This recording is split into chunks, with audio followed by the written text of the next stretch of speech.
अल्लाह का फैसला कैसे मानना है, इसकी अगर किसी ने सही तस्वीर देखनी है तो वाक़या करबला को देखें। यानी कायनात के वो लोग जिनका ख़ानदान भी सबसे ऊंचा है, हसब भी सबसे ऊंचा, नसब भी सबसे ऊंचा, कमाल भी सबसे ऊंचा, वज़ादारी भी सबसे ऊंची, इल्म, फजल, शोहरत, इज्जत, विकार, शराफत, नजाबत, हर चीज में वराउल वरा है। लेकिन उनकी कैफियत मेरे अजीज ये है कि इमाम अली मकाम के सामने उनकी सारी औलाद शहीद हो गई।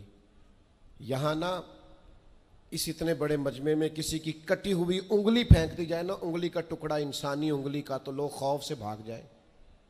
हम बातें सुन लेते हैं, कर लेते हैं, हम समझते नहीं कि ये कितना अजीब मंजर है। आप ये बात समझ सकते हैं कि हजरत अब्बास के बाजू कटे, पूरे पूरे बाजू काट डाले गए, तो कैसा मंजर होगा।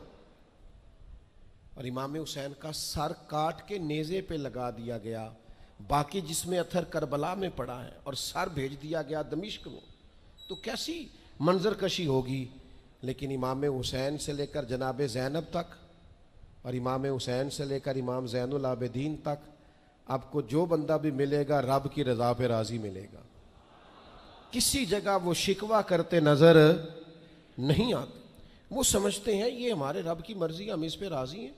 जब तक नाना के कंधों पे थे तब भी राज़ी हैं, और जब घोड़े की पुश्त पे हैं तब भी राज़ी हैं, और जब मदीने से परदेसी होकर निकल रहे हैं फिर भी राज़ी हैं, और जब सर काट के नेज़े पे लगा दिए गए हैं तब भी राज़ी हैं।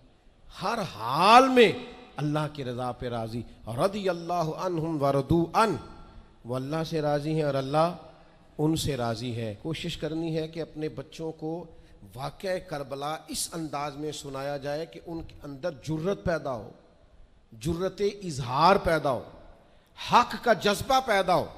इमाम हुसैन की शहादत इस लहजे में कभी ना सुने ना बयान करें कि जिससे कोई कमज़ोरी अपनी तबीयत में पैदा हो। इमाम अली मकाम रज़ी अल्लाह तआला अन्हु का नाम जुर्रत की अलामत।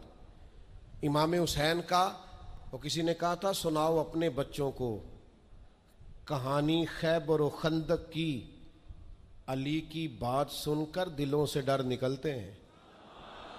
खौफ दूर होता है मौला अली की बातें सुनकर। तो अपने दिलों के अंदर ये जज्बा अपने बच्चों को लाएं। और